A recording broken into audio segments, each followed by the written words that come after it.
In this episode, we are full on spoilers for both the novel and the film. Hi everyone, I'm Kat. Hi everyone, I'm Jen, Keeper of the Chronicles, and we have a really special show for you guys tonight. The energy is high, we're all pumped. This is our very first ever all-ladies stream, and we have a couple of very beautiful, very important guests here with us tonight to be talking about the 1995 BBC Pride and Prejudice series, episodes 3 and 4. We have with us Beth Domon and Mistress Leigh-A. I'll start in alphabetical order. Beth, say a little bit about yourself, and then Leigh-A, and then we'll get on started with talking about the show. Hi, I'm Beth. I'm a huge Wheel of Time fan. I also stream video games on Twitch and TikTok. And I'm doing a fundraiser all month on my Twitch channel for melanoma research. I'm a 14-year cancer survivor, and this is Melanoma Awareness Month. So if you're interested, go over there. There's a button you can press. Absolutely. And we'll probably have that up and post a link to where you guys can click on that too. Leigh-A, it's always good to see you. Talk a little bit about yourself. You got something new going on, don't you? I do. Together, actually. I'm starting a Wheel of Time 4th Age D&D campaign.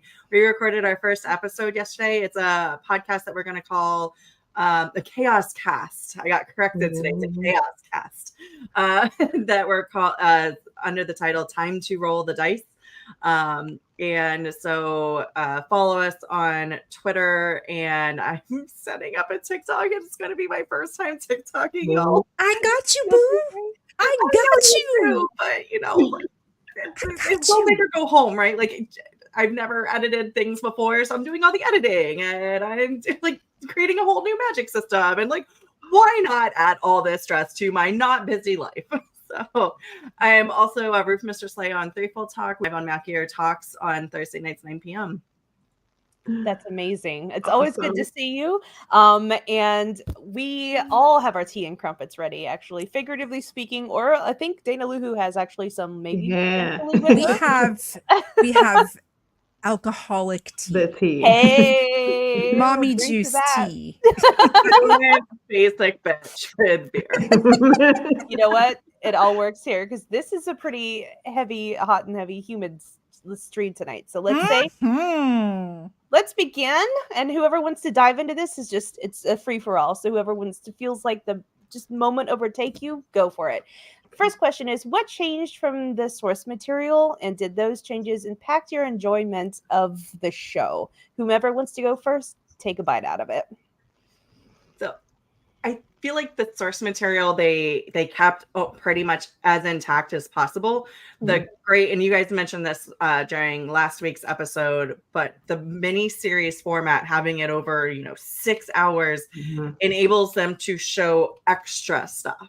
Yeah. So like you see when Mr. Darcy is writing his letter to Lizzie, it's not just her reading the letter, it's him, like you see flashbacks, you see him later fencing, which is totally not in the books, and making this decision to go home to like get himself together and like figure it out. So it's all the additional stuff.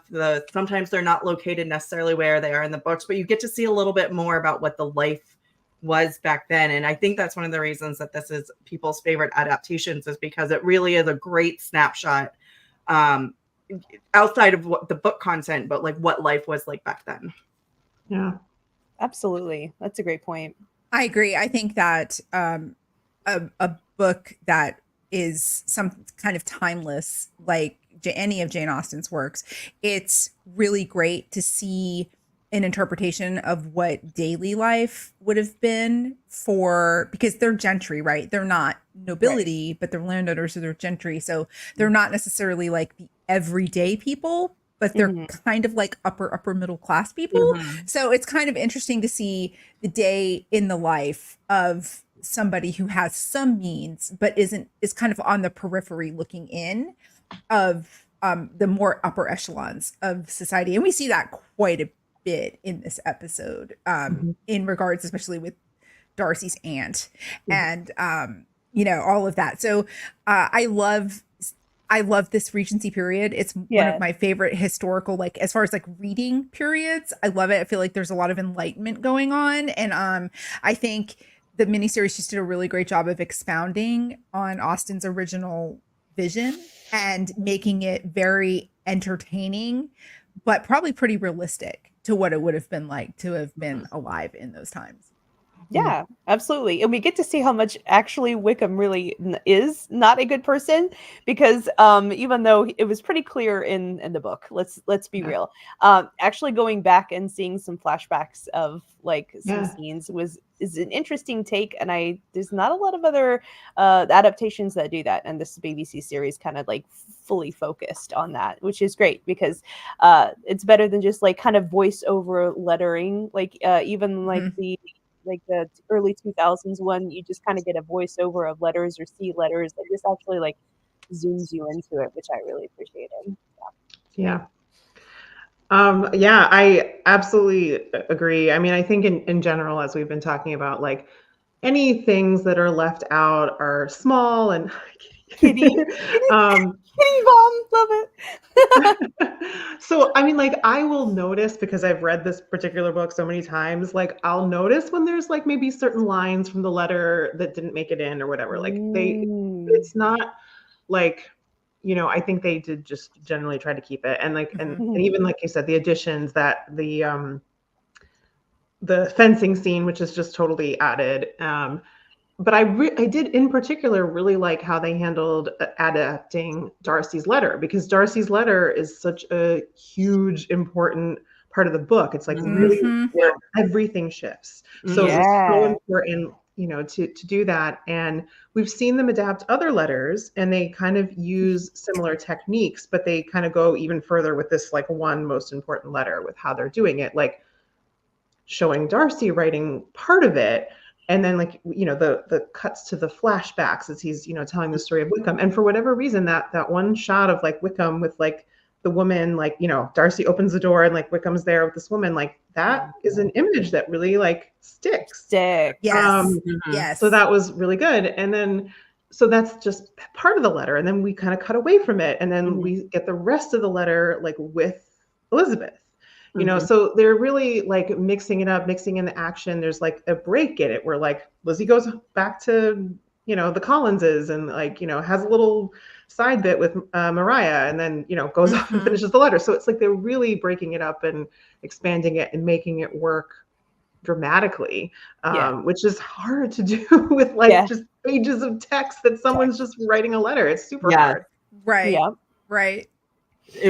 I love the choices on, like you said, breaking it up and then reactions, putting flashbacks. It did make it, because sometimes, like you said, reading it is just boring. So but it's information that needs to be conveyed. Right. Like it's all important information, and the way, and because again, the miniseries format, they have time to like put other things in there to break up the letter and make it hit harder.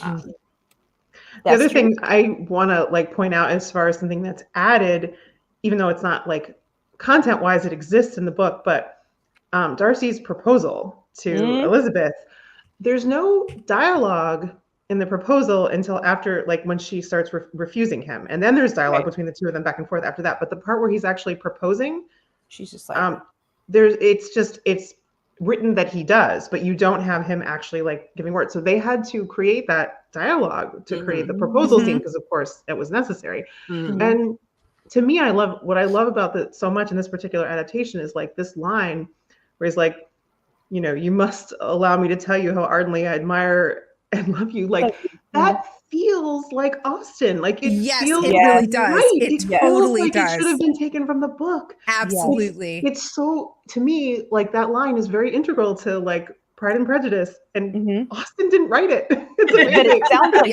that's true. That's actually a really good point. I haven't seen anybody talk about that yet, but you're right. Isn't that crazy? So without further ado, this is a very short question, but it's going to be our juiciest one. I can't wait for this next one. So, favorite scenes or dialogues? Did you guys, by any chance, did you ladies have any favorite in these episodes 3 and 4? A particular favorite scene or maybe some dialogue that stood out to you? Maybe if you have to rack your brain, maybe you could think about it for a little bit, but this is the fun one. So let's dig our teeth into it. Whoever wants to open, the ladies, the floor is yours. I think Leigh-A should go first. Oh God.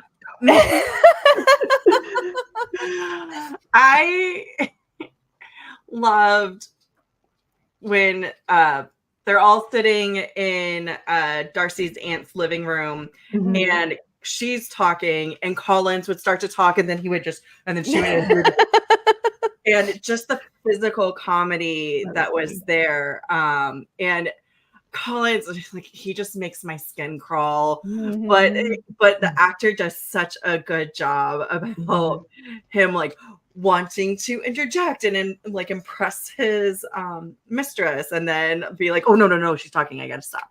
Again, just the physical shrinking, and I laughed out loud so hard. That actor is so good. I have to think about and remember we mentioned him in last week's episode, but we did. He was one of our top choices. Yeah. Mr. Collins, oh, he's incredible. Yeah. David Bamber. Thank you very much for that. I appreciate that. Yes.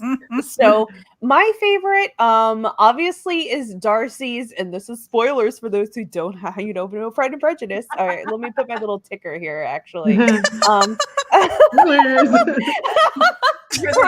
written in like the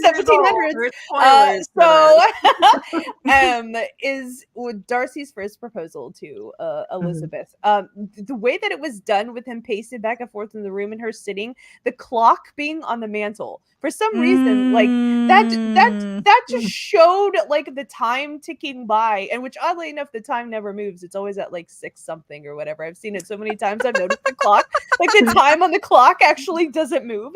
It's interesting. Like he's sitting there, like it's in a way that's kind of weird because you're like frozen in time. Maybe that scene is just like taking you out of reality. But anyway, it's a really good testament to their matched personalities at that moment, because for me, no matter what adaptation I'm watching, I like that one the best because it's the most heated we see Lizzie throughout all of the whole story, the whole entire story. Usually that animated vehement response, which she was very vehement in her refusal of him, is something like characteristic of some of her younger sisters or other Bennets in the family. You see for the very first time that she makes a conscious choice and she just has a countenance about her. But if she wants to get down and tell somebody really how she feels, she can do that. And I've always loved that that scene for that interaction. Well, and he's out of his element too. Absolutely. In that scene. Like he is doing something that's so fundamental. He says it's fundamentally against his core. But he has to tell her that he loves her in spite of himself. Words, dude, words. This is the perfect time. So I had a revelation when I watched that scene. I think it's I don't know if Colin Firth intended to do this, but the way Colin Firth is playing Darcy, Darcy's normally like very up and like very proper, but Colin Firth almost like comes in on himself a little bit and is almost self-conscious in the way that he's portraying Darcy. I think Darcy's neurodivergent. Oh. Yeah. Right? I think so how too. He can't communicate with people. So in spite of his education, which Lizzie Bennet points out very frequently in the first 2 episodes, like, aren't you trained to be able to cope with these situations? And he's like, yes, but no. Like, I've never been able to do it. I think he's neurodivergent, and then like just the word vomit that comes out as he's like trying to tell her that he loves her, and it just completely screws it up. I'm inclined to agree with you. I 100% agree. I think that's very plausible. I had a revelation in a different part, almost like I had thought that before, but like as I was watching it, there was a different part in these episodes that made me think that in particular too. So I totally agree.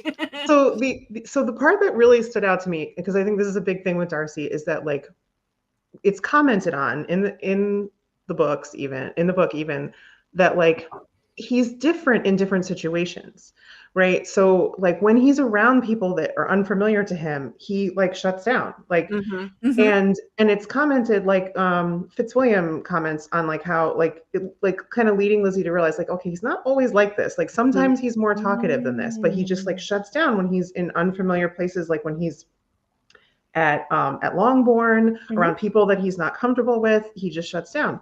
So the thing that really stood out to me, and this is something that we didn't even talk about as an addition, but the pond scene, him jumping in the pond, to me, he's so different in his own home. Like the idea yes, that yes, that's what I was going to say.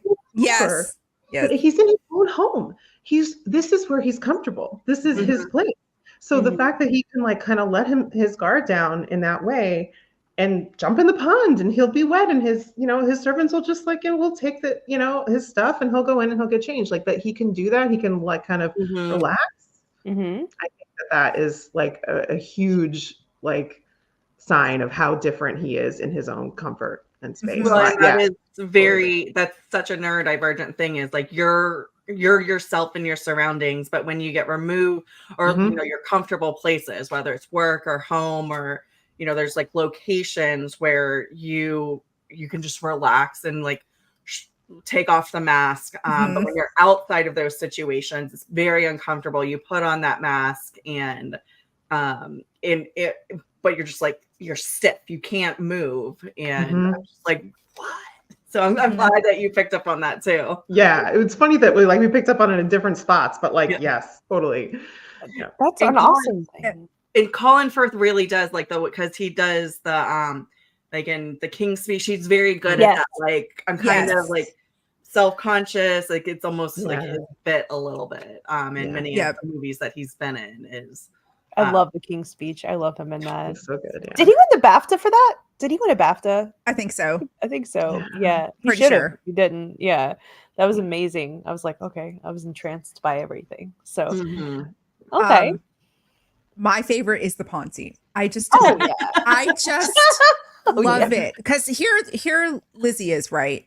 Getting away from everything, touring with her aunt and uncle. And they're like, let's go to Pemberley. And she's like, the family's not in residence, right? So, okay, we'll go, and she's kind of there and she's admiring everything. And she's probably thinking, I could have been part of this. And she's kind of reconciled to her lot in life, for lack of a better term. And then out of nowhere, not only does Darcy appear, but he is in a state of semi-undress in Edwardian England. And I love the interchange of like the intimacy that they have together, but the propriety that society requires them to have. You know what I mean? That dichotomy is so awkward, but it's brilliant. It's like, oh my gosh, what is happening right now? And everything is just so proper. And even he's proper, and she's like, we didn't think you were going to be back until tomorrow. And he's like, we came a day early. And then instead of just being like, to hell with it and chasing her down, he puts his coat back on. Not only he goes and completely changes, redresses himself to make himself to meet those societal standards. And I think that's part of the problem when you're dealing with like the confines of morality. That it's like, okay, do I follow my heart or do I do what's right? And I think that's part of what kept them apart for so long, right? And the aunt's face during all of that, she's just clocking everything, and it's not verbal at all, but she is saying volumes. She clearly takes in everything, absolutely, because she says right after that, she's like, Elizabeth's like, well, I can't imagine why he's changed, and her aunt's like, can't you? Like, she has picked it all up. Yes, the proper makes the scandalous more scandalous. Absolutely. And then not long after that, right, she finds out about about work running away with her sister, and it's like the world literally comes crashing down because oh my god, her family's ruined. But who's there to pick up the pieces, you guys? Who's there to pick up the pieces? We love a hero. We love a hero. Yes. Comes rushing in, saving the day, come hell or high water. We all need a Mr. Darcy in our lives in some way, shape, or form. It doesn't have to be the romantic partner. You could be the family member who's associated with Mr. Darcy, but we all need a Mr. Darcy in our lives. We just I agree. High five to that. Like, hello, yes, that's amazing. That was an amazing moment. So I found out, I saw something, and I'll see if I can maybe link it later. But there's a TikTok that Matthew McFadden on. I don't know what they were there in the same room for, and Colin Firth were talking about both playing Mr. Darcy at some point. And Colin Firth was saying, now it was like 25 years ago, so stop me if I'm getting this incorrect. He goes, but it was originally not supposed to have a shirt on. He goes, it was supposed to be just shirtless in the pond. And then somebody was like, no, maybe that's not correct, or maybe that's too far for a Regency area. And there's somebody there. There's an echo. There's a little bit of an echo. That might be me. Yeah, you might need the headphones. You just just have to accept the headphones, friend. You know what? I don't like the headphones. They make my ears itch. I totally get that. I don't like them either. We're all rocking the Apple iPod earbuds, though. We are. But yeah, could you imagine? Like, to me, actually, and talking about scandalous and decency and that Regency era time, in a way, even though it would be cool with him being shirtless, the fact that he had the wet shirt just kind of adds more. I like it. I like it better. It's way better. It's better. I agree. Let's go. Because we are now all imagining peeling that off of him. Oh my god! I mean, honestly, like, shirtless, that would be great. Although, like, Colin Firth has a great body, but he's not like, oh my god, who plays Captain America? Chris Evans. You're welcome. Like, he's not Chris Evans. Like, I'm not asking him to be Chris Evans, but like, it's not gonna be like, oh my god, this sexy man without a shirt on. Like, yes, he is sexy without a shirt on, but the wet shirt, and it's just like, oh, I just want to peel that off of him so badly. Can we also talk about how Colin Firth is a little bit of a vampire? Yeah, because he's got the vampire vibes. Because he looks, he doesn't age. He almost looks the same. Yeah, he doesn't really age. 29 years ago. Aes Sedai. He is Aes Sedai. He definitely, I mean, he has aged, but he's aging very well. He's somebody who's like middle age, looks great on him. Like fine wine. Yes. Absolutely. Yeah. You know, so basically we love everything about the pond scene. It's great. Like, I think it actually adds so much.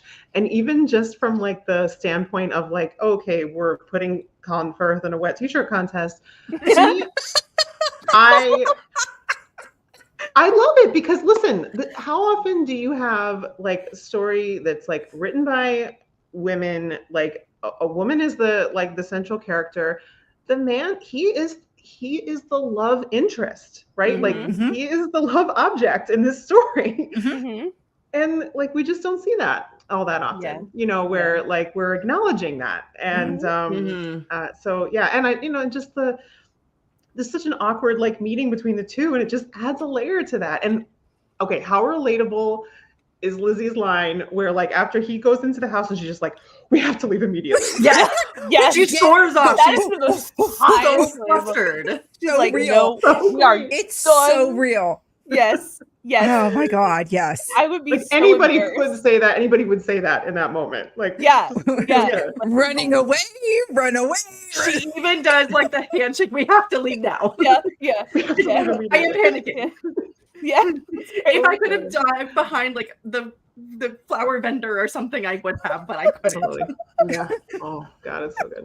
It's good to see that. I love that. Yeah, it's great. So I know we probably spend a lot of time here. The third question. We're okay. We're good. We're good. I just want to add a couple more scenes. Yes, as many as you want, please. Yeah, because I haven't said any. So my apologies. My apologies, Rebecca. Please take as much time as you want. The pond scene was just so much, and I had to add to that. So I get it. Okay, so the ones that so there's a couple little scenes that really stood out to me because there's two, honestly, where you really just see, and Colin Firth is doing amazing acting in these scenes. You really see like how much he admires Elizabeth. Like it's all in his face. So the first of them is in the third episode where like she's playing piano at what is the name of aunt's that house, place? yeah, the aunt's house, yeah. And she's talking to Fitzwilliam, and then like Darcy comes over to talk, and like the whole little exchange over like like why didn't he dance, and like he's saying like I'm not basically saying like he's not comfortable around strangers, and she's just like but like you're you like what's and he just like he's making that kind of connection with her of like she's like well I should practice more, and he's like yeah you're right, like I should practice more too, and like we neither of us perform to strangers. Just the way he's looking at her in that moment and like seeing this connection that they have, that's just a really powerful little scene, I think. And then again when like really towards the end of the fourth episode, when right before she's leaving Pemberley, like the little exchange outside of the carriage, I feel like you see it again. Like there's just the acting that he's doing, just the way he's looking at her, and there's even a change where like she's finally like seeing him back, like there's some admiration coming back from her. She's getting over her pride. Him. Yes. So yes. Or her prejudice. Yeah. Yes, that too. but because she sees him with the pride dropped, his pride. Yes. And but like really in those two moments we really see that him dropping the pride, and just the way he looks at her, and his like full on admiration of her is just it's really lovely. So. I agree. He's steadfast, man. Once he's in, oh yeah, he's in. He's like there. I'm glad you brought up the piano scene where she's at the piano and they're talking, because I felt very much like I was a bystander, like listening in on that conversation. I felt like I was on the other end of the piano, or like him. Like we were him exactly. Yeah. I'm so glad you brought that up, because it felt that stilted exchange between the two. I mean, there's a lot that happens obviously in this movie, but like, or the show, excuse me, rather. Yeah. But that particular one was where you're starting to dabble the toes in like maybe something more than just frustrated banter. And it was a really good like start of segue into some like that could be a deeper connection there, but it was like kind of awkward. It was very much like hi, I kind of maybe like you. It was like kind of that kind of type thing, so it was really great. I always had a crush on Fitzwilliam, and when I read his parts in the books. He seems like he's a good guy. Oh yeah, he seems fun. I like Fitzwilliam too. Okay, so this third one we could maybe kind of go by, but if you guys like have anything special you want to add, but it's the cinematography question. Cinematography, special effects, sound effects, music. Does any of those things, one or all of them, stand out to you in these two episodes that you really get a takeaway from, that help like kind of immerse you into the story more than the book? Anything in particular that stand out for you, ladies? I mean, on location shots of anything, like in historic England, right? It just does such a good job. Exactly. So beautiful. I mean, there's a reason why they have like a national registry of historical sites, right? And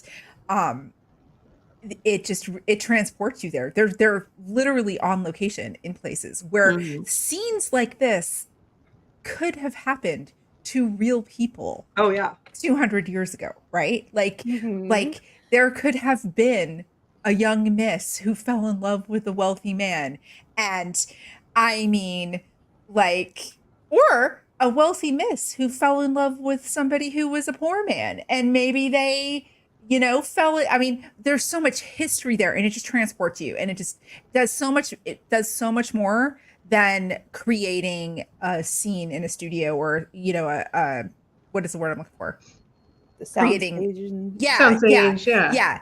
It's just, I think that you can't beat, there's no special effects in this, Yeah. right? It's on location. yes, Mhm. ma'am. Hard Yeah. on.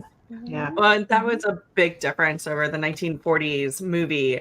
The 1940s, what like we had It was talked about, sets, right? it was all sets. And even when they couldn't go and get because it was the start of World War II, so they couldn't even go and get historical. They don't go to Pemberley at all in that movie, and I do think a big reason was because they couldn't just get the footage of an English mansion. Like they would have had to build a mini, and like they just didn't have the technology to make that look good, so they just like completely bypassed it. So the fact that we do have all of these historical homes, the gardens, oh my god, the gardens. Yes. Yeah. Yes. Yeah.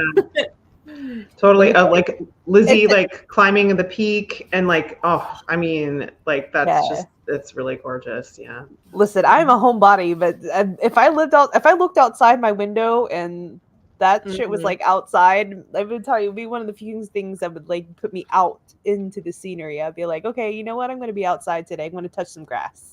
I would literally have no problem touching grass. If that was my garden outside, I would be like, that's wonderful. So yes, agree. I would just have to make sure I take lots of Benadryl or Claritin before I went out in those gardens because Flowers and we do not get along. Yeah, no, I think that's definitely the standout too. I mean, other things I noticed a little bit, like music wise, like it's very dramatic for Lady. Why am I like being so dumb on? I keep forgetting her name too. Miss Gardner? Miss Gardner? The aunt? No, Darcy's aunt. Lady Catherine de Bourgh. Lady Catherine. Her musical cues are super dramatic, which I think adds a little bit just because she's like kind of like a humorous character, and so it's just like over like when she's like first like on screen, there's just the music is overly dramatic for her, which is kind of funny, and then like other scenes, there's like very little. So like they're clearly choosing like when they want the music to be obtrusive and when they don't want it to be, like in the proposal scene when it's like not there. It's the birds. You just hear the birds chirping in the background. That was one that stood out in my mind. It was just like they made a decision to have no music and let the scene stand for itself. Which I think adds to the awkwardness of it, but it is awkward. Like the whole thing is, so yeah, that was definitely a choice. Like I said, they're clearly choosing like when they want to do dramatic music cues and when they don't. So yeah, for sure. So this one I think maybe you guys can surprise me. Did you have a best or worst actor in this episode? We've already talked about the best actor. I mean, Collins. I mean, who's the name of the actress who plays Elizabeth? It's Jennifer Leigh. Thank you. She's fantastic. Yeah, she does such a good job at conveying the indecisiveness of doing what's right and following her heart, or just opening herself up. And she's so great. But the supporting characters are also really good too. I mean, they're so good. They're just, all of them are great. Excellent casting. And I wanted to say thank you, Rebecca, because Glenn noticed that he mispronounced Jennifer, and you said her last name correctly. So he found out. He wanted us to give a little shout out to you this episode. Okay. So I heard her last up. name is pronounced correctly by you. So I double checked because I want to say Ailey, but it's Ailey. But yeah, I made sure before last week. I was like, okay, I know I get this wrong, so let me check it. But yeah, no, I mean, to me, like in these particular episodes, it's really hanging on Jennifer Leigh and Colin Firth. Whereas like I think in other episodes, it's a little bit more balanced, but like in these particular two, like it's on the two of them. They're both doing a lot, I mean, because in the case of like Elizabeth, like she has to start to undergo a very radical shift in opinion and sentiment. And that is hard to do. And she had to do that. And Colin Firth has got he's got to do all the longing and the like painful awkwardness of all this stuff. So they both have to do so much, and they do a great job. Agreed. Yeah, I So- think it's kind of just hanging on them. That's it. Yeah, go ahead. Yeah. Please. I will say it's just more. I didn't personally like the way that Lady Catherine, the actress who played Lady Catherine de Bourgh, chose to play her. She is meant to be like ridiculous, but in a very different way. She's not meant to be overtly ridiculous. It's her sincerity and belief, but she's supposed. I'm totally spoiled by oh gosh, Judy Judi Dench. Dench. Judi Yes, Dench. I was Catherine gonna Dench in the first say. one. I mean, Yeah. anytime you're gonna have Judi Dench play a role, I mean, I know like technically She's this came out Dame first. Judy for a reason. Right. We haven't done it Yes. yet. But when we have that in our minds and we're watching this, Mhm. yeah, it's And- real hard but to do something also better than Judi just Dench. From the books, like she really is like very sincere, and the actress almost plays her like Mrs. Bennett, where Yeah. she's like Mm. very flippant. It's a little and too Mrs. Bennett. It's Yeah. so and they're meant to be extremely ridiculous on completely different levels. So Mhm, like, and for it's sure. supposed to be a dichotomy of these matriarchs of these two families Mhm. that are making stupid decisions and stupid comments, Yeah. but in Yeah. totally different ways. And the way, so by portraying Lady Catherine very similarly to Mrs. Bennett, almost like Mhm. takes away that. Right. Yeah. Right. Like, there's 'Cause a reason Collins is reacting to her. It's not just because Collins and himself is ridiculous. It's because she really firmly believes that she's that way. And like Well, Darcy and yeah. Fitzwilliam are almost like, yeah, we know how she is. the elitism and classism Yes, that she's yeah. supposed to represent, right? Mhm. Exactly. And so the portrayal kind of takes away from Mhm. the I don't want to say seriousness, but the undertone like of the austerity of it almost. yes, Mhm. yes. Perfect It word. underplays how much power she has in this society, Mhm. I Yeah. think. Mhm. And when you look at a character like, and it's a little side character, but we see, and they kept it in though. They have Mariah Lucas, who is like completely like undone by her, and like, yeah, we're not necessarily supposed to think that Mariah Lucas is like some, I mean, she's young and I maybe kind of silly, but like she's not Mr. Collins. Again, like if we want to like kind of understand the effects that Lady Catherine has on everyone to an extent, and it kind of helps set Elizabeth apart a little bit, that she's kind Right. of like not Yeah. taken in by this in the same way that everyone else is. Mm. If she keeps the power that she can have, which, as I think you rightly point out, she undercuts that a bit. Yeah. Mhm. And, like it's just a choice on the portrayal, and Yeah. I just like I don't think it hit as hard. So No, and there's been so many excellent choices made by the actors, and so it's such a standout because everybody else does such a good job. I think if everybody else is doing a mediocre job, you wouldn't really notice it quite as much, but yeah. Makes sense for sure. That's a And you really have good to point. know, as an actor, like Mr. Collins, you can be ridiculous, right? He can be as ridiculous as he needs to be, and David Bamber is wonderful in that. And yeah, not he's every like running through the garden, trying to get people's attention because like it's like, oh my god, it's so funny. but he like that in that role, you can just go fully for it, and that's fine, Mhm. Mhm. Yeah, that's a good point. I never considered that, like, because you have like the like you said, I think the word you use is matriarch, but that's true. Like Miss Catherine de Bourgh for Darcy's side, and then you have Miss Bennett for Lizzie's side, and they're even their stations, like Beth was talking about, like classism and elitism. Their attitudes are just absolutely on the opposite ends of the spectrum, and I never considered that until you said it, but it's definitely true. It's blatantly true. I was like, oh yeah, they are. So that's what makes like the visit to when Catherine de Bourgh later, I'm sorry, spoilers for Pride and Prejudice. Spoilers. When she comes to visit Longbourn, like, you know what I mean? And and having them greet her, wow, like you actually get to see her lower herself to go into that, and how dare she have to present herself in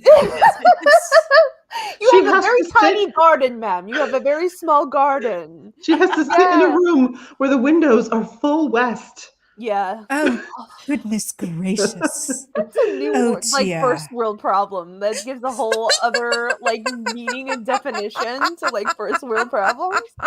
Like back then, it's like, oh my god, jumped too much on the fainting rod. Anyway, this is the ridiculousness of it. Oh, my goodness Um, gracious. So this is everyone's favorite and kind of like where everyone can just truly dish about how they felt. We've come to the easy, the happy one. Any themes that you noticed throughout these 2 episodes that like an underlying theme that Jane Austen may or may not want to have delivered to you? I was such an ass last week, and I said the theme was Pride and Prejudice, so I will not be using that again for this week's episode. Oh, that's good because I was going to use it. No, I'm serious though, in a way, because I said my theme was Pride and Prejudice. but these are the episodes I think where like that is really because it is. Yeah. It was a joke. I was being a total asshole, but like I mean, that was a joke. But anyway, I don't do that. Don't be like me. I think Glenn roasted me. He's like, "Yeah, you took a lot of thought into that, didn't you, Jen?" I'm like, "All right, calm down, settle down." So I'll go last. I'm like, Last. Well, sorry. I can talk about how that really is. Here's the theme. Well, okay, so I mean, it's the freaking name of the book. I'm sorry. some themes are obvious, okay? No, but okay, rather than just saying Pride and Prejudice, I would say a big theme that includes Pride and Prejudice is that, like, everyone has some flaws in their character, right? Mhm. And it's about how you can kind of evolve and potentially like grow as a person and overcome your flaws to some extent if you choose to. So I think that's a huge theme. And obviously Pride and Prejudice being the flaws that Darcy and Lizzie have, they're more on display in these episodes. Well, in particular, I think the height of them for both is the first proposal scene. I think that is when Darcy is at peak pride and Lizzie is at peak prejudice. That's when they like let it all out. So their flaws are like fully on display in that scene. And then it all starts to shift from there. And then so we've built them up, and then we have to like tear those flaws down, and they start to examine them. And so for me, I think the definitive reason why, as we said before, everyone needs a Mr. Darcy in their life, I think there is an answer to why that is, and it's like not even in dispute. It's because when he's confronted with his flaw, when Lizzie confronts him with his flaw, he like pretty much immediately like takes that seriously, works on it, like immediately tries to, he's like, shit, that's right. Like and he works on it. And the next time she sees him, he's showing her that he has listened to what she said and he's trying to change. Yeah. And that's so simple, but it's so rare. And that's why Mr. Darcy is something we all need. And it's the same, for Lizzie too. We just kind of see it more like internally. So we see sort of more the process of like, she resists at first, right? Like she reads his letter, and at first she's trying to like refute and reject because it's information that contradicts a strongly held belief that she has. And so that tendency to reject it, right? This can't be right. And we kind of start to see that slowly break down. And once she starts questioning her assumptions, then she has to start questioning it all and realizing she doesn't know herself. So anyway, that's what I think the biggest theme is. And it's Pride and Prejudice, but it's really about overcoming flaws. So true. That's right. And you're right. I didn't even think about that. It's the peak Pride and Prejudice moment. Yeah. And you really assigned the roles correctly. It was Lizzie having full prejudice, because she was wrong about Wickham, right? She comes in there thinking she knows all Yeah, about his that's stuff. true. That's very That's true. a prejudice. You're Yes, right. hers is prejudice. Yeah, And because his is pride, and she even says your pride and how you feel toward. But you know, That's she right. has pride though too. I Yeah. think, Oh, and he they has both have prejudice as pride. well. They both Mhm. do. they both They both do. have preconceived notions on, in regards to what societal standards are. And oh, well, you're only interested in him for his money, right? Yeah. With her older sister, you're only Mm. at you only want to secure a fortune for your family. So they both have pride and they both have prejudice because but I think the biggest theme for me is now Jane Austen was a progressive Mhm. and is the strong feminine character, the strong Oh, female absolutely. character. And I love that. Now, I don't know how many people would consider Pride and Prejudice like a forward thinking into by today's standards, right? Oh. But for the era, it was almost unfounded. What was the word that they used for women who liked to read in like it was something like blue, it's not, there was like a I know what you're talking about, and the word is just totally not coming to me. I don't think Because I it wasn't know. very common. Like the feminine arts were sewing, embroidery, piano, music. exactly, Yeah, it wasn't exactly. reading. Reading Like, was considered able blue to- stockings. Yes, the Thank you. blue stockings. I knew it was Able blue to- something. Oh, Yes, thank you, Dana. yes. So Elizabeth I never Bennet heard would of have that. been a blue Actually, stocking. this is new for me. This Yeah, is so new it's I didn't information. ever heard that women- term. I, Yeah. I didn't. Yeah, this is news.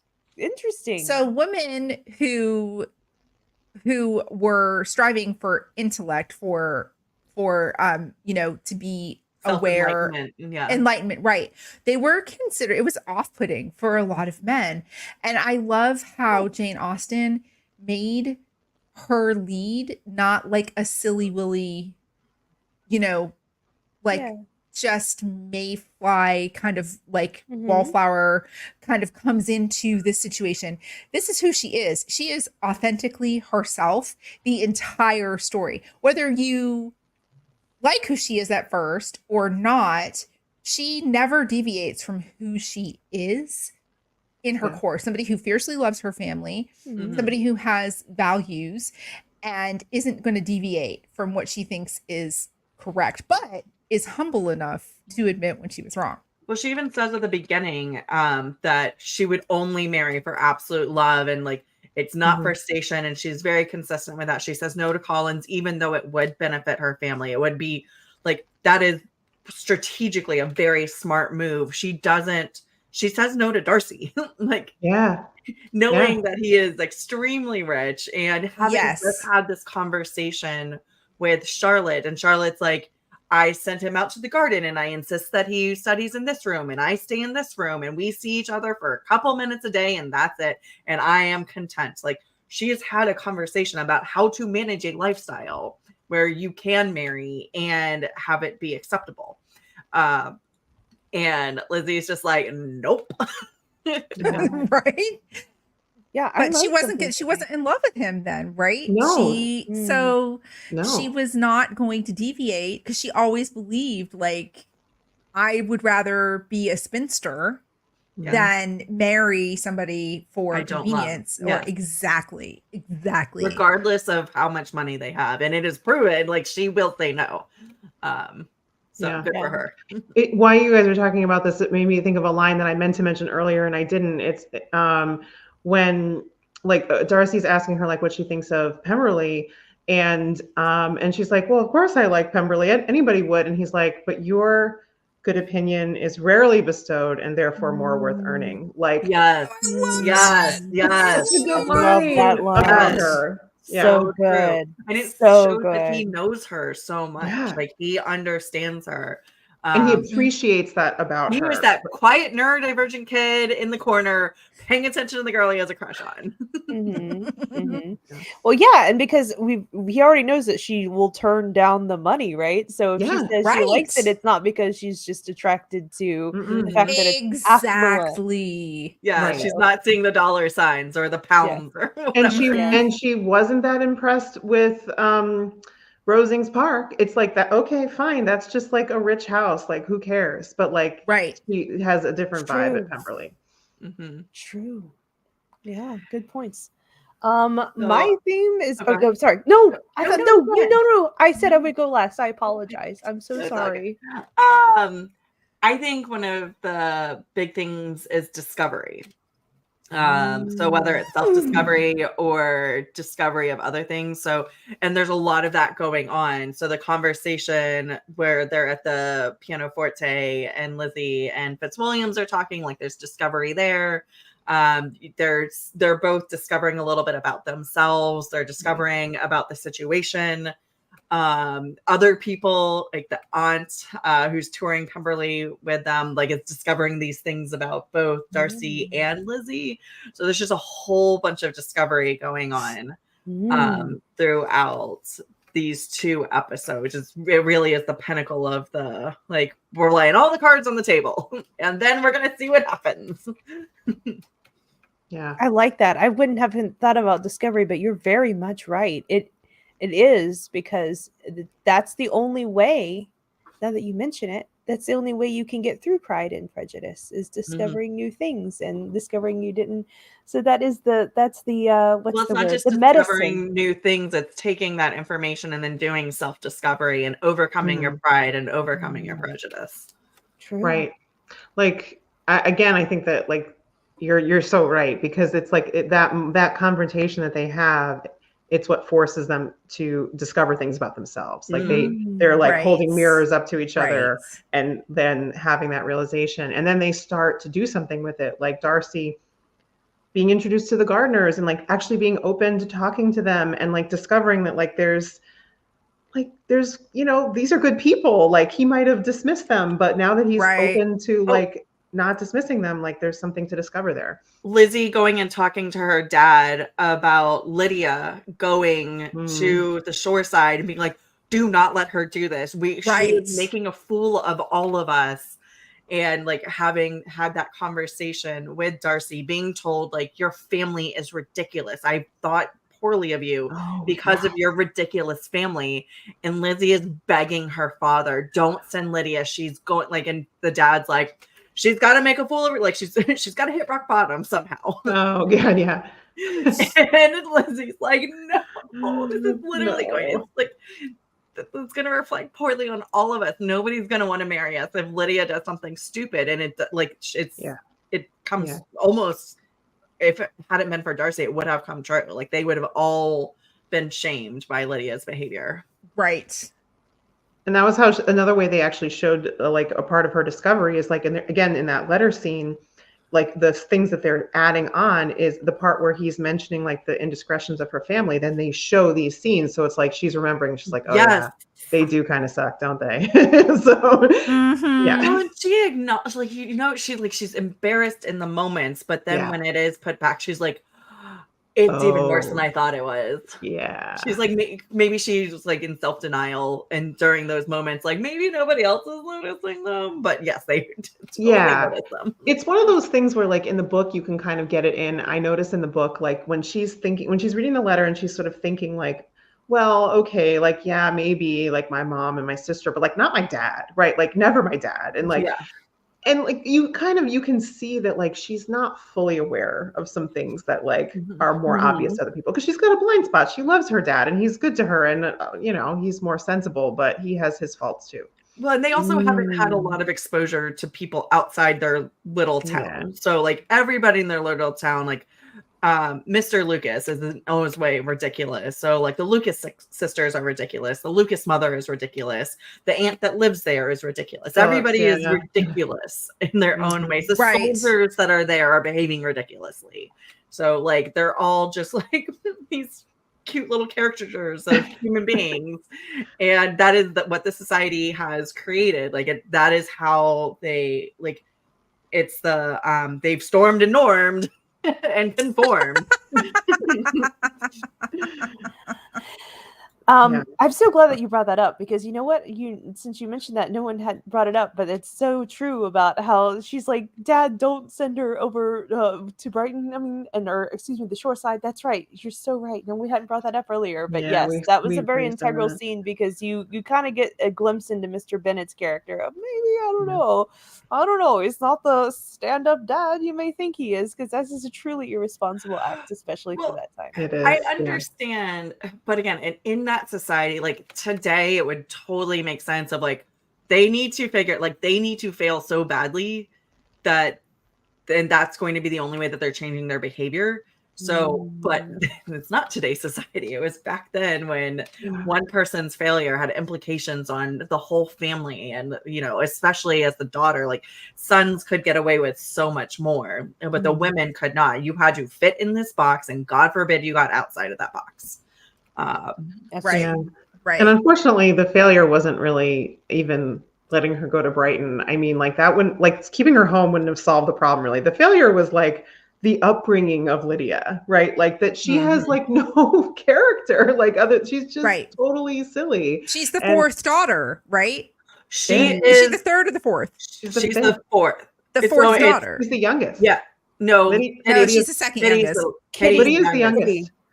Kitty's the youngest. It's Jane, Lizzie, Mary, Lydia. I'm 100% sure Lydia's the youngest. Oh, I'm pretty sure Kitty's the youngest. Consult the Oracle. I think Kitty follows Lydia, but I think that's a personality thing, not even a... no, I'm not. I don't remember. Lydia Beth is looking it up. is the youngest. Oh, I was wrong. Rebecca was right. I guess I think she's like just 16 years old when like the marriage actually happens. Like I literally don't even know if she's 16 when she goes to Brighton, but like by the time she's married, she's 16. Like she's young. And so, 16-year-olds are often silly, but it's like, her parents have like brought her up without any like her character is not being developed. She's so spoiled. Like she doesn't have to take anything seriously. Well, they didn't have a governess, which is explained in the first two episodes. Yeah. The mother is just absurd. Lydia is the product of that mother, and then the dad, who in that era was like the fathers were never meant to raise children.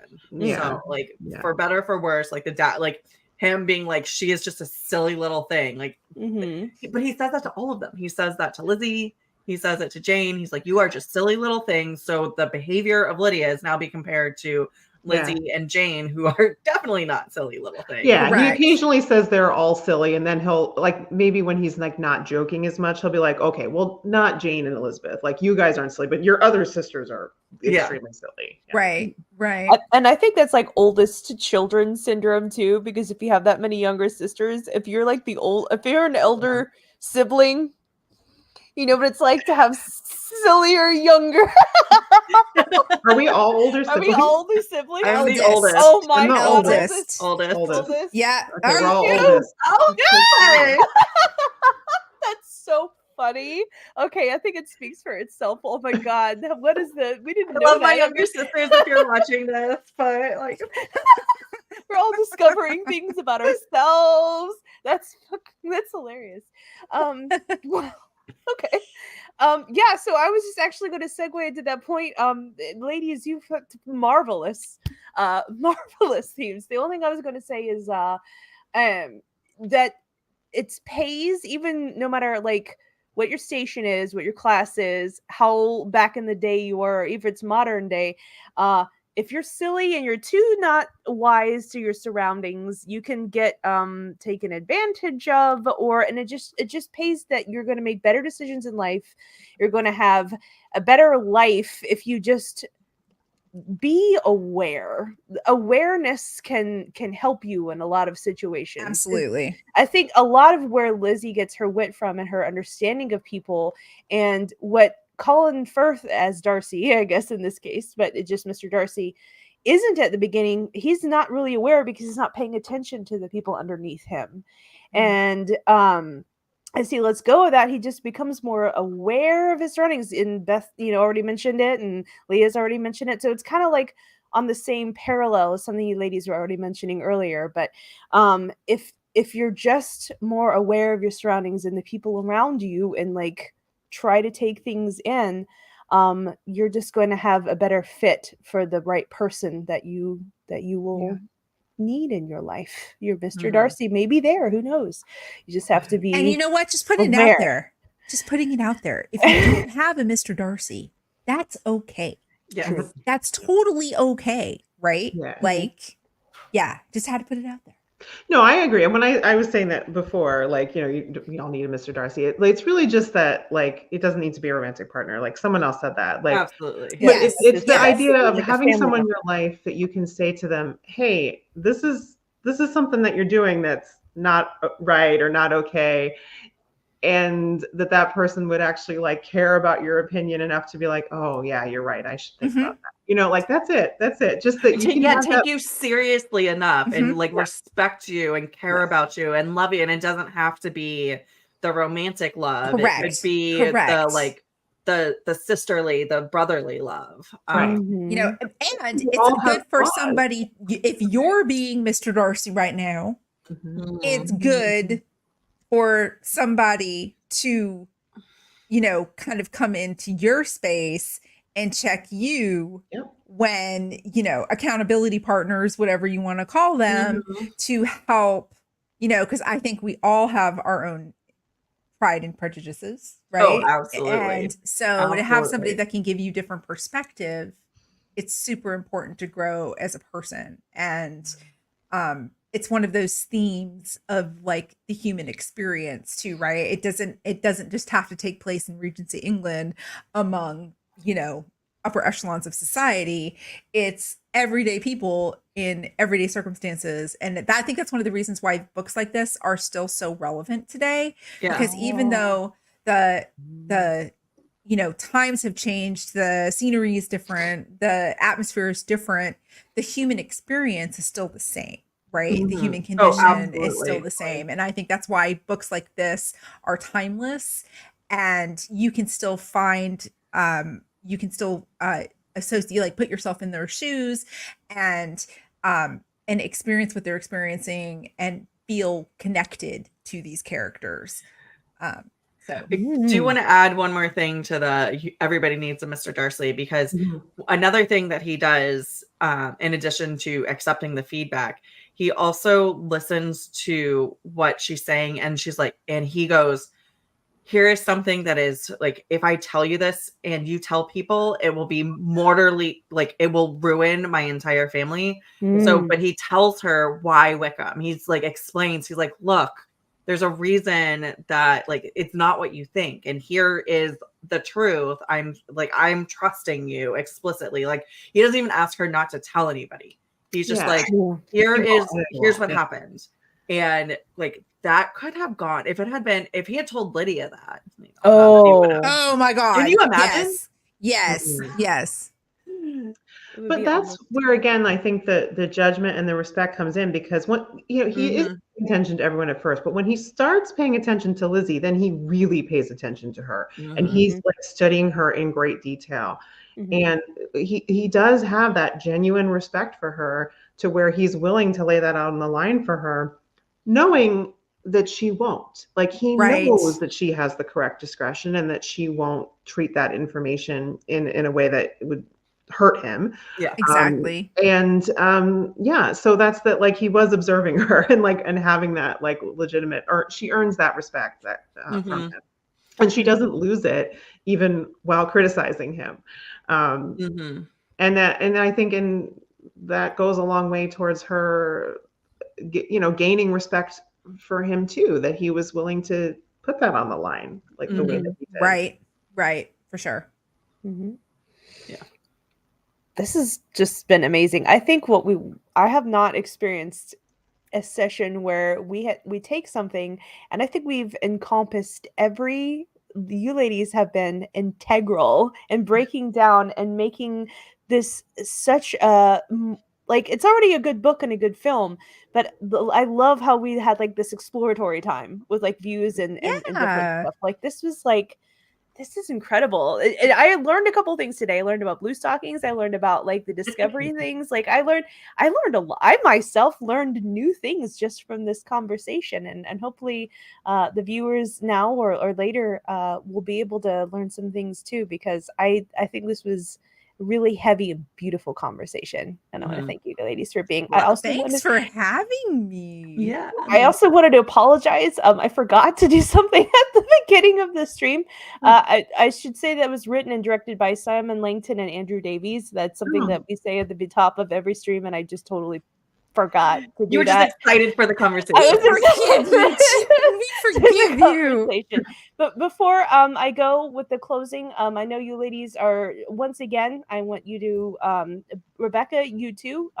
If there's anything, I know Beth and Leah, you got a lot going on. But if there's, I want you to repeat anything at the end of the show too that you can look towards that people can go find you on or where to find you guys. So if you want to say what you're doing again, go ahead.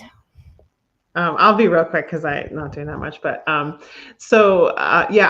may get back to my my personal channel, Reading the Pattern, when my personal life is a little bit more settled. But for the moment, I'm working on WatCon. So that's my big thing to promote is doing WatCon programming, and you should all come to WatCon. And there will be virtual memberships too if you can't come in person. But I know, and It's not in the cards for me this year. I'm not so okay sad. that Beth cannot come. I Not want to okay. go so bad. It's just not in the cards for me this year. I understand.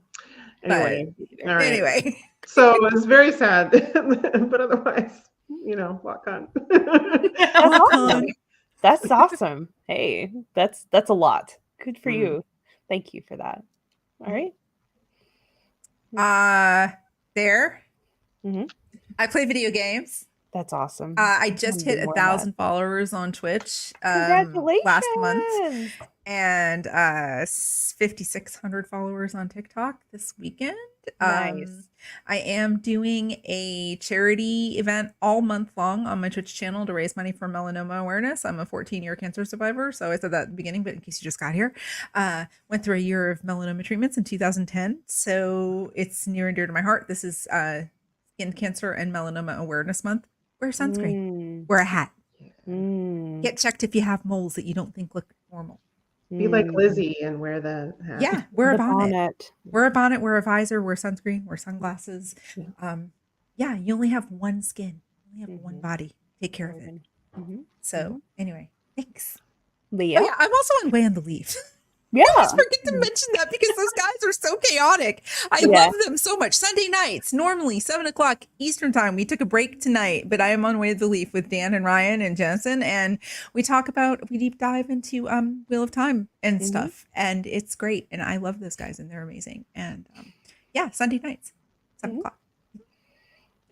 I'm Proof Mistress Leigh-A. I'm on a weekly show live 9 p.m. Eastern Thursday nights on the Malkier Talks channel called Threefold Talk. Also, I am just starting a Wheel of Time D&D game. Beth is one of my players. So awesome. And that will also be on the Malkier Talks YouTube channel, hoping to get the first episode out in the next 2 to 3 weeks. So depending on how perfectionist I get about my editing. Congratulations to all of you. And that's awesome. That's amazing. So without any further ado, I thank you guys for joining me. And thank you. Next week, I think it's either going to be like the last couple of episodes as it would make the most sense. And then after that, we're going to get into the 2005, I think it is. Matthew McFadden. Matthew oh my McFadden. God. Yeah, I got episode. I do believe. I think I need to check my schedule. Yeah, I do believe I will be back to talk about Matthew McFadden because oh my god, oh my god, that was my first segue into Pride and Prejudice was that movie, and from there I read the books, and then I went back, So that is also very near and dear to my heart. Yeah. Could you imagine if Matthew McFadden was in a mini series? Could you take Oh 8 my hours of God. Matthew McFadden No. as Mr. Yes. Darcy? No. Yes. Well, Absolutely. yes. Leah, we're all saying no, and Leah's like, "Yep, I love it. I love the energy. That's incredible."